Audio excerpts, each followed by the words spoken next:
എൻ്റെ പ്രിയപ്പെട്ടവരെ, ഭക്തിയോടെ നമുക്കിന്നത്തെ ദിവസം പരിശുദ്ധ അമ്മയുടെ മാധ്യസ്ഥത്തിലെ ഈ പ്രാർത്ഥനയിലൂടെ അനേകം മക്കളെ കർത്താവ് ആശീർവദിക്കുകയും അനുഗ്രഹിക്കുകയും ചെയ്യുന്നതിന് നന്ദി പറയുന്ന ഒത്തിരി പേര് സാക്ഷ്യം പറയുമ്പോൾ അതാ ദിവസങ്ങൾ നടക്കുന്ന ഡെയിലി ബ്രെഡിലൂടെ അവർക്ക് ലഭിച്ച അനുഗ്രഹങ്ങളെക്കുറിച്ച് അവർ പറയുന്നുണ്ട്. അവർ കേൾക്കുന്നതിൽ സന്തോഷമുണ്ട്, ദൈവത്തോട് നന്ദി പറയുന്നു. അപ്പം അതുകൊണ്ട് വളരെ എഫിക്കസി ആയിട്ടുള്ളൊരു ഫലപ്രദമായിട്ടൊരു പ്രാർത്ഥനയാണിത്. ഇപ്പോൾ ഇതിൽ പങ്കെടുക്കുമ്പോൾ എപ്പോഴും നിങ്ങൾ കൃപാസനത്തിൻ്റെ പ്രാർത്ഥനയിൽ പങ്കെടുക്കുമ്പോൾ എത്ര നേരം പ്രാർത്ഥിച്ചു എന്നുള്ളതല്ല, കൃപാസനത്തിൻ്റെ ആസ്തിഭദ്രതയാണ് പ്രധാനപ്പെട്ട കാര്യം. 39 വർഷത്തെ ആണ് ശുശ്രൂഷ. ഞാൻ അച്ഛനായി ആ പിറ്റേ കൊല്ലം തന്നെ കർത്താവിൻ്റെ പ്രത്യേക ശുശ്രൂഷ കർത്താവിനിക്ക് വെളിപ്പെടുത്തി തന്നു. സഭയുടെ പുനരുത്ഥാനത്തിന് വേണ്ടിയും നവീകരണത്തിന് വേണ്ടിയും വിശുദ്ധീകരണത്തിന് വേണ്ടിയും ശക്തീകരണത്തിന് വേണ്ടിയും കുടുംബങ്ങളുടെ വിശുദ്ധീകരണത്തിന് വേണ്ടിയും ശക്തീകരണത്തിന് വേണ്ടിയും സുവിശേഷ സാക്ഷീകരണത്തിന് വേണ്ടിയും അത് കർത്താവ് അതാത് കാലങ്ങളിൽ അംഗീകരിക്കുകയും അത് കർത്താവ് ഏറ്റെടുക്കുകയും ദൈവം അവരോടുകൂടി സഹകരിച്ചു, അടയാളം കൊണ്ട് വചനം സ്ഥിരീകരിച്ചു എന്ന് പറഞ്ഞ പോലെ നല്ല കൃപാസനത്തിന് അപ്ഡേഷൻസ് അങ്ങനെ കിട്ടിയതാണ്. അതാണ് ദൈവം അത് ഞാൻ എപ്പോഴും പറയുന്നത്. നിങ്ങൾ ഈ കൃപാസനത്തിൻ്റെ ആധ്യാത്മിക അനുഭവങ്ങളിലെ പങ്കുകാരാകുമ്പോൾ തന്നെ നിങ്ങളുടെ മുമ്പിൽ കൃപാസനം ഒരു മാതൃകയാണ്.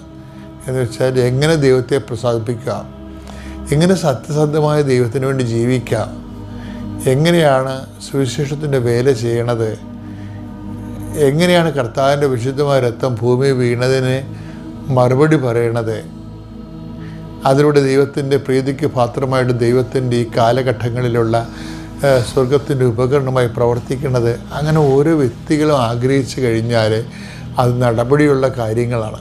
അപ്പോൾ അതുകൊണ്ട് നിങ്ങൾ അനുഗ്രഹങ്ങൾ ആഗ്രഹിക്കുക മാത്രമല്ല, ദൈവത്തിന് വേണ്ടി ജീവിക്കാൻ വേണ്ടിക്കുള്ളൊരു തീരുമാനം ഉണ്ടാകണമെന്നുള്ളതാണ് എൻ്റെ അഭ്യർത്ഥന.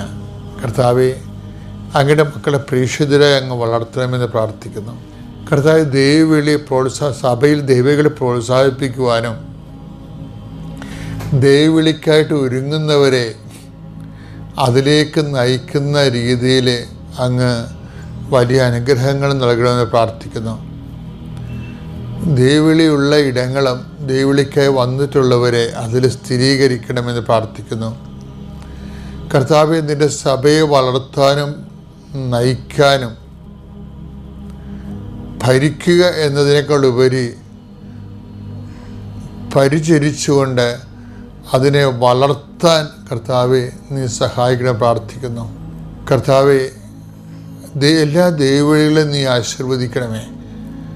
ആരും കർത്താവെ കൊഴിഞ്ഞു പോകാതിരിക്കാനും അങ്ങ് വിളിച്ചവരെ എല്ലാവരെയും തന്നെ തിരഞ്ഞെടുക്കാനും ഇടയാക്കണമെന്ന് പ്രാർത്ഥിക്കുന്നു. ഇപ്പോൾ ഗർഭിണികളായിട്ടുള്ള മക്കൾ അവരുടെ വയറ് കയറിവെച്ചുകൊണ്ട് അവരുടെ ഒരു കുഞ്ഞിനെ കർത്താവിന് കൊടുക്കാമെന്ന് തീരുമാനിച്ച അത് വലിയൊരു തീരുമാനമായിരിക്കും. അത് കാര്യം ദൈവവിളി എന്ന് പറയണത്, അതിൻ്റെ ഫലമെന്ന് പറയണത് ഈ ലോകത്ത് നമുക്ക് മനസ്സിലാകുന്നതിനേക്കാൾ ഇരട്ടി കർത്താവിൻ്റെ അടുത്ത് ചെല്ലുമ്പോഴാണ് നമുക്കത് മനസ്സിലാകണത്.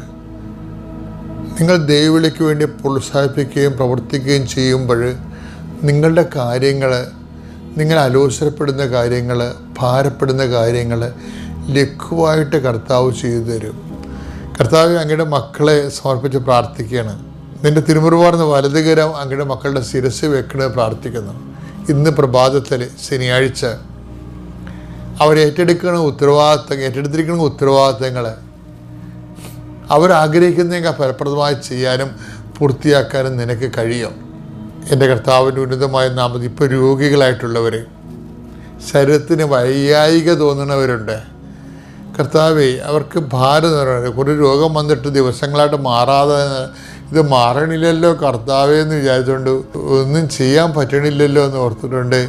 നല്ല ദിനങ്ങൾ പാഴായിപ്പോകുന്ന സങ്കടങ്ങൾ വിഷമിച്ചിരിക്കുന്നവരെ ഈ കുരിശുകൊണ്ട് ഞാൻ ആശീർവദിക്കുന്നു. കർത്താവ് നിങ്ങളുടെ രോഗങ്ങളെ എടുത്തു മാറ്റുകയും നിങ്ങൾക്ക് നല്ല ഓജസ് ലഭിക്കുകയും ചെയ്യട്ടെ.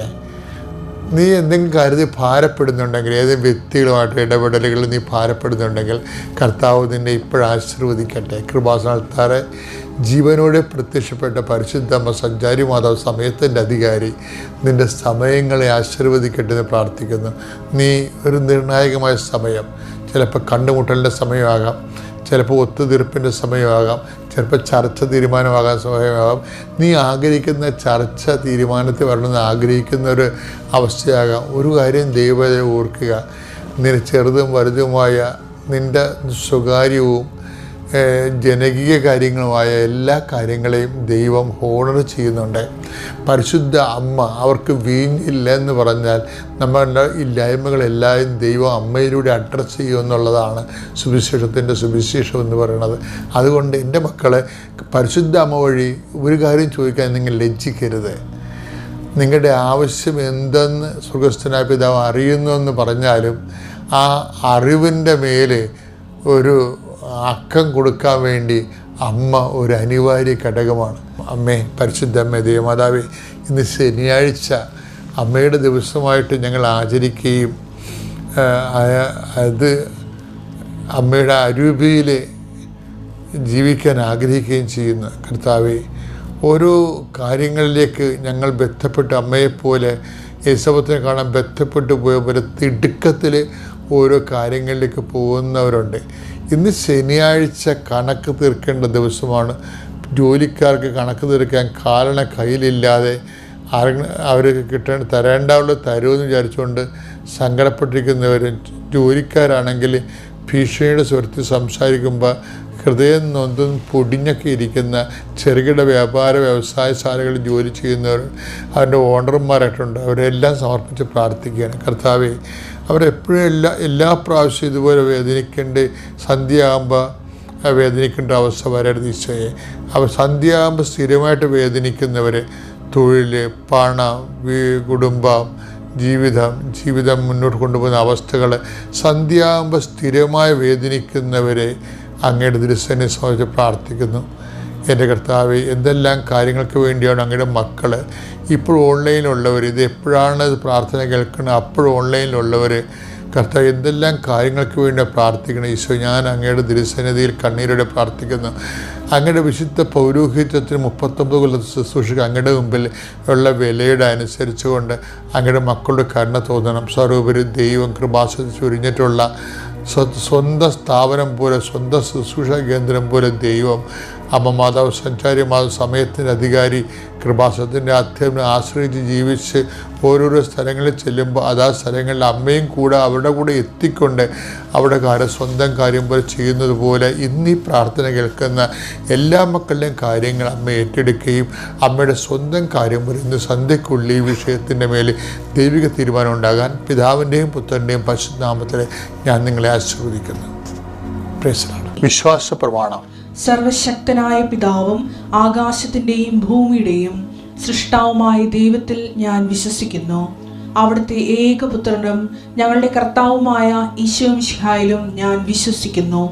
ഈ പുത്രൻ പരിശുദ്ധാത്മാവിനാൽ ഗർഭസ്ഥനായി കന്യകാമറിയത്തിൽ നിന്ന് പിറന്ന് പൊന്തിയോസ് പീലാത്തോസിന്റെ കാലത്ത് പീഡകൾ സഹിച്ച് കുരിശിൽ തറയ്ക്കപ്പെട്ട് മരിച്ച് അടക്കപ്പെട്ട് പാതാളങ്ങളിൽ ഇറങ്ങി മരിച്ചവരുടെ ഇടയിൽ നിന്ന് 3-ാം നാൾ ഉയർത്ത് സ്വർഗത്തിലേക്ക് എഴുന്നള്ളി സർവശക്തിയുള്ള പിതാവായ ദൈവത്തിന്റെ വലതുഭാഗത്തിരിക്കുന്നു.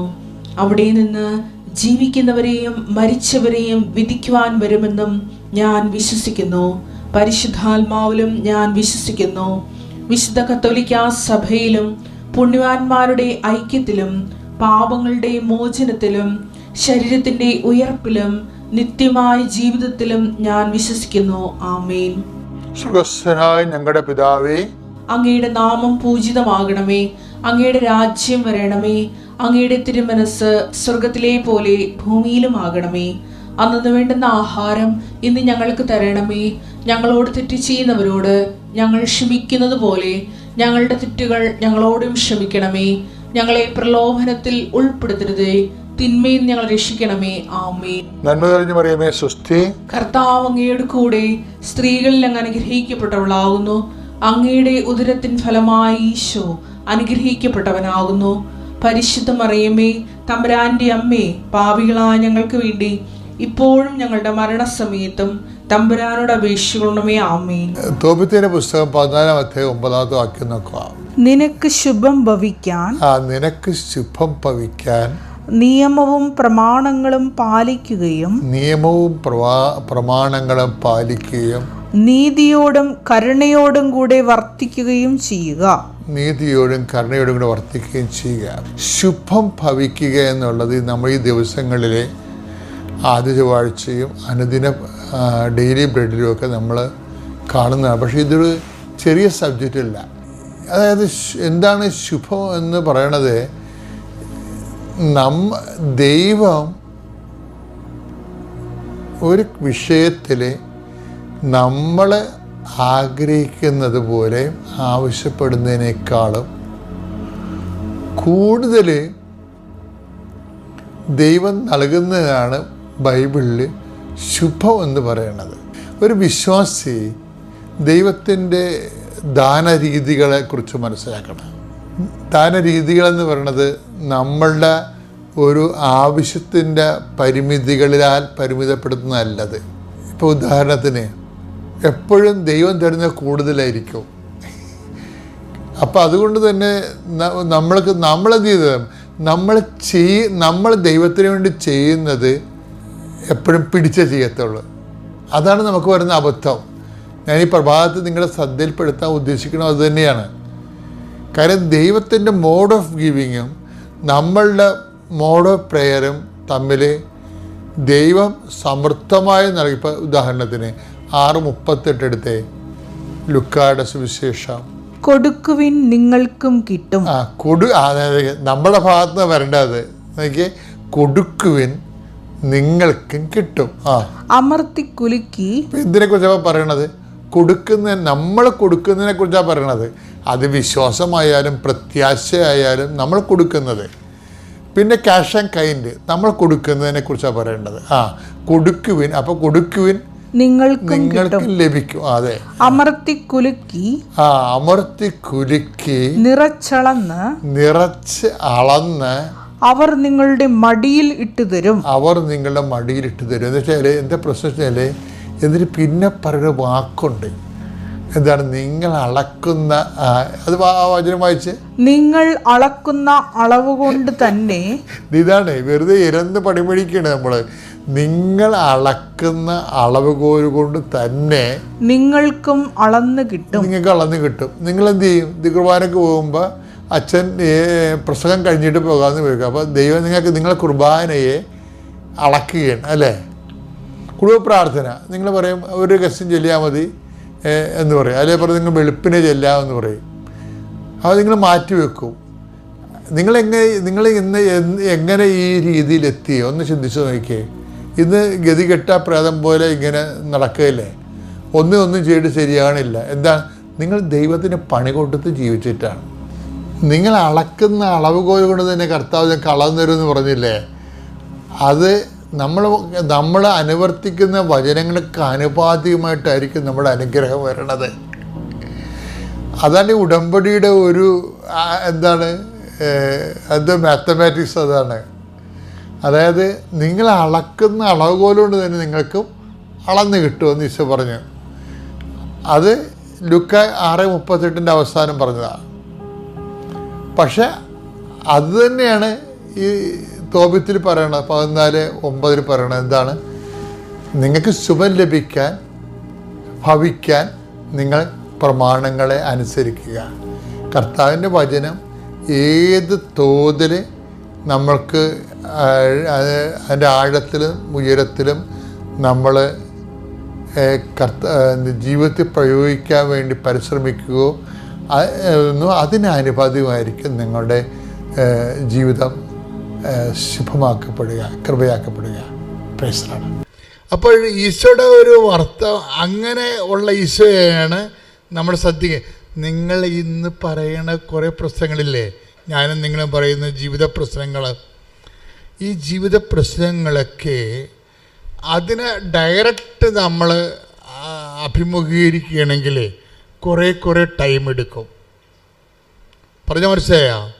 നിങ്ങളുടെ വീട്, ഞാൻ പറയുന്നത് ശ്രദ്ധിച്ച് കേൾക്കണം, നിങ്ങളുടെ വീട്, ജോലി, വിവാഹം, രോഗം, കടങ്ങൾ, ജപ്തി, വഴിയില്ല, വിവാഹം നടക്കണില്ല, നിങ്ങൾ ആ സബ്ജക്റ്റിനെ ഡയറക്റ്റ് ആക്രമിക്കാൻ പോയാൽ കുറേ സമയമെടുക്കും. സമയം കുറയ്ക്കാനുള്ള പരിപാടി പറയുകയാണ്. സമയം കുറയ്ക്കാൻ എന്ന് വെച്ച് കഴിഞ്ഞാൽ അത് നമ്മൾ ചെയ്യുന്നതിനേക്കാൾ നല്ലവണ്ണം ഈസിയായിട്ട് ആർക്ക് ചെയ്യാൻ പറ്റും? ഈശോ ചെയ്യും. അപ്പോൾ നമ്മൾ ചെയ്യേണ്ടത് എന്താണ്? ആദ്യം തന്നെ ഈശോയുടെ മനസ്സ് മനസ്സിലാക്കണം. ആ വചനം എത്രയായിരുന്നു പറഞ്ഞോളൂ?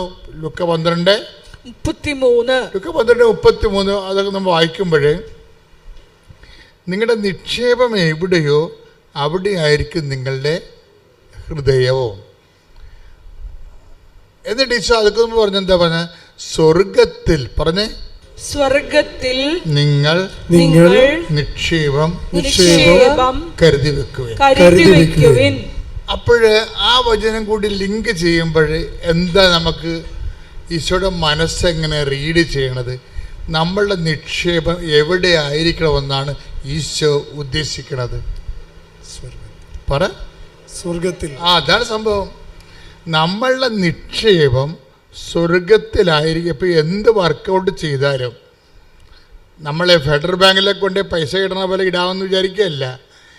എന്ത് വിഷയം ചെയ്താലും സ്വർഗത്തിൽ ദ കണ്ടന്റ് ഓഫ് ഹെവൻ അതിലുണ്ടാകണം.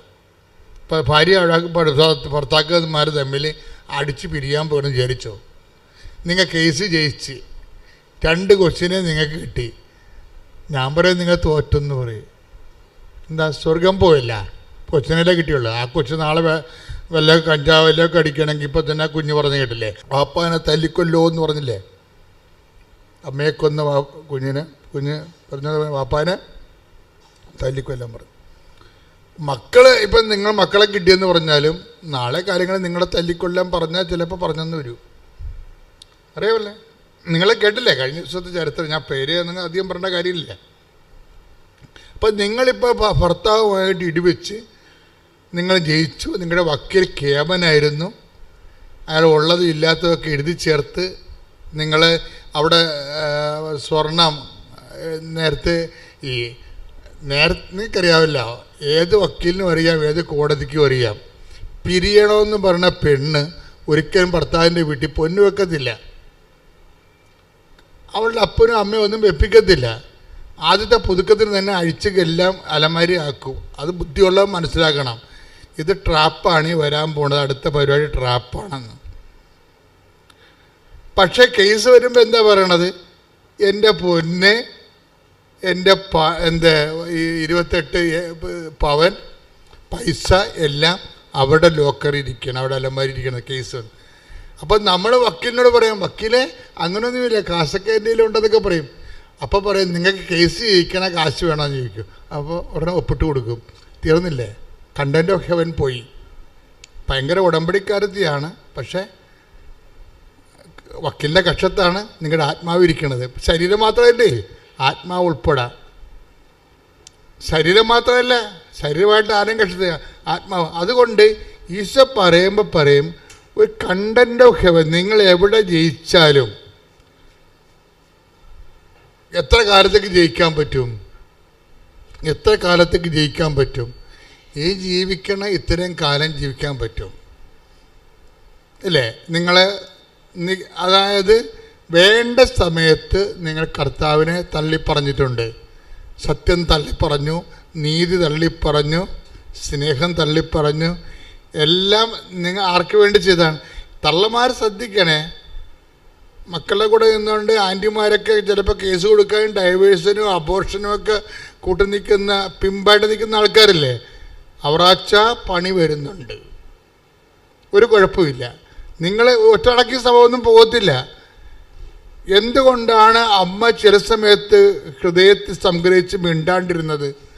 ചില സമയത്ത് ദൈവത്തിന് മുമ്പ് മിണ്ടാണ്ടിരിക്കണതാണ് നല്ലത്. മിണ്ടിപ്പോയ കൗണ്ടാവും. നല്ല ഹെവി ആയിട്ടുള്ള അനീതിയല്ലേ കിട്ടണത്. ചോര കുഞ്ഞിനെ കൊണ്ട് പെറ്റ് കഴിഞ്ഞ ആഴ്ച പറഞ്ഞതല്ലേ, ചോര കുഞ്ഞിനെ കൊണ്ട് പെറ്റ് കിടക്കണ സമയത്ത് തന്നെയാണ് ഇനി വീട്ടിൽ പോകാമല്ലോ, പെറ്റ് കഴിഞ്ഞല്ലോ, ഇനി വീട്ടിൽ പോയി ഇത്തിരി ഭക്ഷണം കഴിച്ച് സമാധാനത്തിൽ ഉറങ്ങിയിട്ടത്ര ദിവസമായി എന്തൊക്കെ വിചാരിച്ചിരിക്കുമ്പോഴല്ലേ ഈജിപ്തിൽ പോകാൻ പറയണത്. ഉറക്കമില്ല, ഈജിപ്തിൽ പോകാൻ പറയണത്. അപ്പോൾ സ്വാഭാവികമായിട്ട് നമ്മൾ സംസാരിച്ചാൽ ദൈവത്തിനെതിരെ സംസാരിക്കത്തുള്ളൂ, ഉറപ്പല്ലേ? അതുകൊണ്ട് അമ്മ ആ രാത്രി ഹൃദയത്തിൽ സംഗ്രഹിച്ചു എന്നാണ് പറയണത്. പരിശുദ്ധാത്മാവ് കൂടെ നിൽക്കുന്ന കാരണം നിങ്ങൾക്കറിയാമല്ലോ, ഈ പരിശുദ്ധാത്മാവ് എപ്പോൾ വിട്ടുപോകുന്നു അവിടെ വെച്ച് ദുരന്തം തുടങ്ങി. പിന്നെ ഞാൻ പറഞ്ഞ കുറേ ആൾക്കാർ ഡൈവേഴ്സ് ചെയ്യണമെന്നൊക്കെയാണ് ഞാൻ പറയണത്. കാര്യം ഇങ്ങനെ ചുമ്മാ ഈ ഗിരിയും പാമ്പും കൂടി ജീവിച്ചിട്ട് കാര്യമില്ലല്ലോ. എന്താ അങ്ങനെ പറയാൻ കാര്യം വെച്ച് കഴിഞ്ഞാൽ ചില ആൾക്കാർക്ക് ക്രിസ്തീയ ജീവിതത്തിന് കൊള്ളത്തില്ല. That is why I'm saying that. ചില ആൾക്കാർ ഡൈവേഴ്സ് ചെയ്യണം, ചില ആൾക്കാർ വെള്ളം അടിക്കണം, ചില ആൾക്കാർ കഞ്ചാവ് വിൽക്കണം, ചില ആൾക്കാർക്ക് കാര്യം പണത്തോട് ഭയങ്കര ഗ്രീഡിയുള്ള ആൾക്കാർ, ചില ആൾക്കാർ പലിശയായിട്ട് തന്നെ ജീവിച്ച് തീരണം. പലിശ വാങ്ങിച്ച് ആരെ കണ്ടാലും പലിശ കിട്ടുക. അമ്മയ്ക്ക് പോലും മരുന്ന് മേടിക്കാൻ കാശ് കൊടുക്കത്തില്ല. പക്ഷേ അതേസമയം അയൽവാസിക്ക് കാശ് ആവശ്യത്തിന് കൊടുക്കും. എന്താ കാര്യം? അയൽവാസിക്ക് കൊടുത്താൽ പലിശ നമുക്ക് കിട്ടും, അമ്മക്ക് മരുന്ന് മേടിക്കാൻ കൊടുത്താൽ കാശ് കിട്ടത്തില്ല. അപ്പം കുറേ ആൾക്കാർ പലിശയുടെ തന്നെ ജീവിക്കണം. എന്താ കാര്യം? അവർക്ക് ക്രിസ്തീയ ജീവിതത്തിന് വേണ്ടി പറ്റത്തില്ല. അതാണ് പ്രശ്നം. ക്രിസ്തീയ ജീവിതം എന്ന് പറഞ്ഞാൽ സത്യസന്ധമായ ജീവിതമല്ലേ. സ്വർഗത്തിന് വേണ്ടി എന്തും ചെലവഴിക്കാൻ വേണ്ടി ക്രിസ്തു ക്രൂശിക്കപ്പെട്ടിട്ട് വേണ്ടിയെടുത്ത ജീവിതമല്ലേ. അപ്പോൾ അതുകൊണ്ടാണ് ഈശോ പറഞ്ഞത് ചെറിയ അജഗണമേ ഭയപ്പെടേണ്ടെന്ന് പറയും. Take the word of God. ചെറിയ അജഗണമേ ശ്രദ്ധിക്കട്ടെ. 12:32 ചെറിയ അജഗണമേ ഭയപ്പെടേണ്ട, എന്തെന്നാൽ നിങ്ങൾക്ക് രാജ്യം നൽകാൻ നിങ്ങളുടെ പിതാവ് പ്രസാദിച്ചിരിക്കുന്നു. അപ്പൊ ഈ കണ്ട കെട്ടുകാഴ്ച ഒന്നുമില്ല. അജഗണം ചെറുതാണെന്നല്ലേ പറയണം. അജഗണം ചെറുതാണ്. ഇപ്പൊ കർത്താവിൻ്റെ വചനം കേൾക്കുമ്പോൾ അതിൻ്റെ അകത്ത് സ്വർഗത്തിൻ്റെ നമ്മൾ തോറ്റാലും ശരി എൻ്റെ കർത്താവ് ജയിക്കണം, അവൻ്റെ വചനം ജയിക്കണം എന്ന് വിചാരിച്ചുകൊണ്ട് നമ്മൾ കേസ് തോറ്റു കൊടുക്കുന്നവരുണ്ട്. ചിലപ്പോൾ കൊച്ചു നഷ്ടപ്പെടും, ചിലപ്പോൾ അവർ പൊന്ന് നഷ്ടപ്പെടും, കേസ് അവർ തോക്കും. അപ്പോഴൊരു മനസ്സിൽ പരിശുദ്ധാത്മാവ് വരും, കേസ് തോറ്റെന്നേ ഉള്ളൂ, കർത്താവ് ഒന്നും തോറ്റിയിട്ടില്ല, നീ കർത്താവിനെ ജയിപ്പിച്ചുകൊണ്ടാണ് കോടതിയിൽ നിന്ന് ഇറങ്ങി പോന്നിരിക്കണത്. ഒരിക്കലും നീക്കറിയാവില്ല, ക്രിസ്തുവിനെ തോൽപ്പിക്കാൻ പറ്റത്തില്ല. ക്രിസ്തുവിനെ തോൽപ്പിച്ചുകൊണ്ട് ലോകത്തെ നേടിയെടുത്തു കഴിഞ്ഞാൽ ആത്യന്തികമായ പരാജയം ആരുടേതായിരിക്കും? നമ്മുടേതായിരിക്കും. പക്ഷെ ഇത് പറഞ്ഞു തരുന്നതന്നെ ആര് വേണം? സ്വീകരിക്കണമെങ്കിൽ എന്ത് വേണം? പരിശുദ്ധാത്മാവ് വേണം. പ്രാർത്ഥിക്കുക, കർത്താവേ അങ്ങയുടെ പരിശുദ്ധാത്മാവിനെ സ്വീകരിക്കുവാനും ആത്മാവിൽ നിലനിൽക്കുവാനും ചെറിയ അജഗണത്തിന്റെ കൂടെ കൂട്ടപ്പെടുവാനും അമ്മേ പരിശുദ്ധമ്മേ എനിക്ക് വേണ്ടി അങ്ങയുടെ തിരുക്കുമാരനോട് പ്രാർത്ഥിക്കണമേ. ശ്രദ്ധിക്കട്ടെ.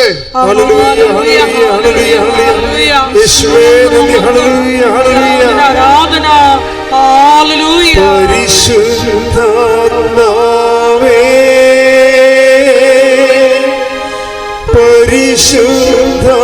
പരിശുദ്ധാത്മാവേ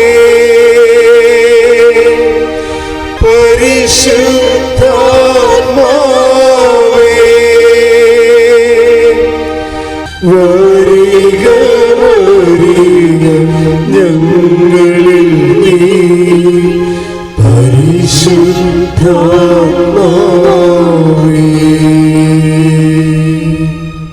പ്രിയപ്പെട്ടവരെ, അതായത് നമ്മുടെ ആധ്യാത്മിക ജീവിതത്തിൽ ടോക്കണുണ്ട്. സന്ധ്യ ആകുമ്പോൾ ടോക്കൺ എണ്ണി നോക്കണം. ജീവിതത്തിൽ ഒരു സന്ധ്യ ആവില്ലേ എപ്പോഴേലും? നമ്മൾ പിരിഞ്ഞു പോകേണ്ട കാലം വരുമ്പോൾ ടോക്കൺ എണ്ണി നോക്കണം. ടോക്കൺ എണ്ണി നോക്കുമ്പോൾ കണ്ടന്റ് ഓഫ് ഹെവൻ, അതായത് നിൻ്റെ തീരുമാനത്തിൽ എൻ്റെ മക്കൾ, അതായത് നിങ്ങളെങ്ങനെ സ്വത്തുകാരാകണത്, വാട്ട് ഈസ് അവർ സബ്ജക്റ്റ്, നിങ്ങളുടെ നിക്ഷേപം എവിടെയോ? Take the word of God. Luka 12:34. Luka 12:34. നിന്റെ നിക്ഷേപം എവിടെയോ നിന്റെ നിക്ഷേപം എവിടെയോ അവിടെ നിന്റെ ഹൃദയവും. അവിടെ നിന്റെ ഹൃദയവും. Praise the Lord. അപ്പൊ ഈശോ അത് അസസ് ചെയ്തിരിക്കുന്ന വിഷയമാണ്. എവിടെയാണോ നിന്റെ നിക്ഷേപം അവിടെയായിരിക്കും നിന്റെ ഹൃദയം. ഈശോ എന്താ ഉദ്ദേശിക്കുന്നത്? സ്വർഗത്തിൽ നിക്ഷേപം കരുതി വെക്കുവിൻ. അപ്പം നിക്ഷേപം എവിടെയായിരിക്കണം? സ്വർഗത്തിലായിരിക്കണം. എന്ന് വെച്ചാൽ എങ്ങനെയാണ് സ്വർഗത്തിൽ നിക്ഷേപം ചെയ്യണത്?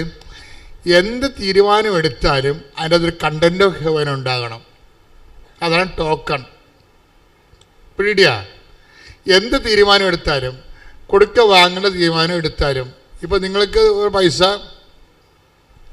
നിങ്ങളൊരു പൈസ കുറേ ആൾക്കാർക്ക് കൊടുത്തു. അപ്പോൾ അവർ തന്നു, പക്ഷേ നിങ്ങൾ തന്നില്ലെന്ന് പറയുന്നു. രേഖ നിങ്ങളുടെ കയ്യിലില്ല. രേഖയില്ല വരുവേ. ഇപ്പം നല്ല ബന്ധമുള്ള ആൾക്കാർ തമ്മിൽ കൈമാറ്റത്തിന് ചിലപ്പോൾ രേഖ ഉണ്ടാകത്തില്ല. പിന്നെ ബന്ധം, ഞാൻ പറയണ എല്ലാത്തിനും രേഖ വെക്കണമെന്ന് ഞാൻ പറയത്തുള്ളൂ. എന്താ കാര്യം? നമ്മുടെ രേഖ ഇല്ലെന്നുണ്ടെങ്കിൽ നാളെ കാലങ്ങളിൽ അവർ തന്നു എന്ന് പറഞ്ഞാൽ തന്നില്ല എന്ന് നമ്മൾ പറഞ്ഞ രേഖയില്ലല്ല. അപ്പം അതുകൊണ്ട് സ്വാഭാവികമായിട്ട് ഇങ്ങനെ വരുമ്പോൾ നമ്മൾ കൊടുത്തതാണ് ഇതിന്, പക്ഷെ അവർ കൊടുത്തിട്ടില്ല എന്ന് പറയുന്നു.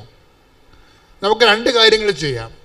ഒന്ന്, നേരം നിറയുള്ള പരിശുദ്ധാത്മാവിനെ ഈ കേസിൽ കക്ഷിയാക്കിക്കൊണ്ട് പരിശുദ്ധ അമ്മയെ മധ്യസ്ഥം നിർത്തിക്കൊണ്ട് ഈ വിഷയം നമുക്ക് കുറേ നാൾ കൊണ്ടുപോകാം. എന്താണ്? അവർക്കൊരു ബോധം ഉണ്ടാകുന്നിടത്തോളം. പക്ഷെ അവർക്ക് ബോധം ഉണ്ടാവും, നിങ്ങൾ കൊടുത്തതാണെന്ന് തന്നെയുള്ള ബോധം ഉണ്ടാവും. പക്ഷെ അവരത് പറയത്തില്ല.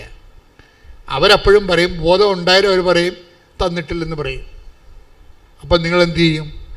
നിങ്ങൾ എന്തെങ്കിലും ഒരു മാർഗത്തിൽ അത് കുറച്ചെങ്കിലും കൊടുത്ത് ആ ചാപ്റ്റർ എഴുതി മേടിച്ച് ക്ലോസ് ചെയ്ത് കളയും.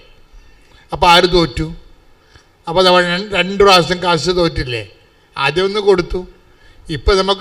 ഇപ്പോൾ കോംപ്രമൈസ് ആകാൻ വേണ്ടി, ആ സഹോദരനോട് വൈരാഗ്യം ഉണ്ടാകാതിരിക്കാൻ വേണ്ടി, വൈരാഗ്യവും പണവും കൂടി ഒരുമിച്ച് വന്നാൽ കർത്താവ് പറയും വൈരാഗ്യം കുറച്ചിട്ട് പണം കൊടുക്കാൻ പറയും. വൈരാഗ്യം കാര്യം നിൻ്റെ സഹോദരൻ നീ ബലിയർപ്പിക്കാൻ വരുമ്പോൾ നിൻ്റെ take the word of God 5:23 സ്തുതിക്കട്ടെ. ഹല്ലേലൂയ ഹല്ലേലൂയ ഹല്ലേലൂയ ഹല്ലേലൂയ ഹല്ലേലൂയ ഹല്ലേലൂയ. യേശുവേ നന്ദി. ഹല്ലേലൂയ ഹല്ലേലൂയ ഹല്ലേലൂയ. യേശുവേ ആരാധന ആരാധന. മത്തായി 5:23. നീ ബലിപീഠത്തിൽ കാഴ്ച അർപ്പിക്കുമ്പോൾ, ഒന്ന് പറഞ്ഞേ, നീ ബലിപീഠത്തിൽ കാഴ്ച അർപ്പിക്കുമ്പോൾ നിന്റെ സഹോദരന് നിന്നോട് എന്തെങ്കിലും വിരോധമുണ്ടെന്ന് അവിടെ വെച്ച് ഓർത്താൽ കാഴ്ച വസ്തു അവിടെ ബലിപീഠത്തിന് മുമ്പിൽ വെച്ചിട്ട് പോയി സഹോദരനോട് രമ്യതപ്പെടുക. പിന്നെ വന്ന് കാഴ്ചയർപ്പിക്കുക. അപ്പൊ സ്വത്തിൻ്റെയോ സ്ഥാവരയോ വസ്തുക്കളുടെയോ മേലിലെ സഹോദരന്മാരുടെ ഭിന്നത ഉണ്ടായി കഴിഞ്ഞാൽ നമ്മൾ കൊടുത്തതാണ്, അവർ കൊടുത്തില്ലെന്നാണ് പറയണത്. പിന്നെ അവർക്ക് ബോധം വന്നു കിട്ടിയതാണെന്ന്, പക്ഷെ അവർ അംഗീകരിക്കണില്ല. പോരട്ടെ എന്നാണ് അവർ വിചാരിക്കുന്നത്. വൈരാഗ്യത്തിൽ തന്നെ അവർ നിലനിർത്തുന്നു. ഇനി ഇവർ വൈരാഗ്യം വെച്ചിട്ട് നമ്മുടെ എന്നാ കാണിക്കാൻ പോയി പണി നോക്കാൻ പറഞ്ഞാൽ നമുക്ക് പണി നോക്കാൻ പറയും. പക്ഷെ ബൈബിള് പണി നോക്കാൻ പറയത്തില്ല. ബൈബിൾ പറയും അവരോട് രമ്യപ്പെടാൻ പറയും. അതെന്താ കാര്യം വെച്ച് കഴിഞ്ഞാൽ, പ്രോബ്ലം വെച്ച് കഴിഞ്ഞാൽ അവരുടെ പ്രശ്നമല്ല, നമ്മുടെ പ്രശ്നമാണ്. നിത്യത ഇതിൻ്റെ അകത്ത് വിഷയമാണ്. നിത്യതയ്ക്ക് വേണ്ടി നിന്നെ എടുക്കുമ്പോഴേ അവർക്ക് നിന്നോട് വൈരാഗ്യം ഉണ്ടാകും. നിലനിർത്തിക്കൊണ്ടാണ് നീ നിത്യതയ്ക്ക് ചെന്നിരിക്കുന്നത്. ടോക്കം പോയി. അപ്പോൾ എല്ലാത്തിനേക്കാൾ സമ്പത്ത് നിത്യതയായതുകൊണ്ടാണ് ബൈബിൾ കർക്കശമായിട്ട് ആ നിത്യതയുടെ കൂടെ നിൽക്കുന്നത്. നമുക്ക് സ്ഥാപനജംഗ വസ്തുക്കൾ നഷ്ടം ഉണ്ടായാലും ക്രിസ്തുവിൻ്റെ പീഡാനുഭവത്തിൽ നമ്മൾ വിശ്വസിക്കുകയും അവൻ്റെ വീണ്ടെടുപ്പിൽ നമുക്ക് വേണ്ടി കൊടുത്തു നമ്മൾ വിശ്വസിക്കുകയും അവൻ്റെ കൂടെ ജീവിതം നിത്യകാലം ജീവിക്കാമെന്ന് നമ്മൾ വിശ്വസിക്കുകയും ചെയ്തുള്ള ആ വിശ്വാസ ജീവിതത്തിന് കളങ്കം ഉണ്ടാകാതിരിക്കാൻ വേണ്ടിയാണ് അവരുമായിട്ട് സ്ഥാപനം ചെയ്യുന്ന വസ്തുക്കളുടെ കാര്യത്തിൽ നിങ്ങൾക്ക് കോട്ടവും നഷ്ടവും ഉണ്ടായാലും സ്നേഹത്തിൻ്റെ കാര്യത്തിൽ രമ്യപ്പെട്ടുകൊണ്ട് നിത്യജീവൻ ഉറപ്പാക്കാൻ പറയണത് ക്രിസ്തുവിന് മാത്രമേ അങ്ങനെ പറയാൻ പറ്റത്തുള്ളൂ. അതാണ് ക്രിസ്തു ദൈവമാണെന്ന് നമ്മൾ അനുഭവിക്കുന്നതിൻ്റെ കാരണം. ശ്രദ്ധിക്കട്ടെ.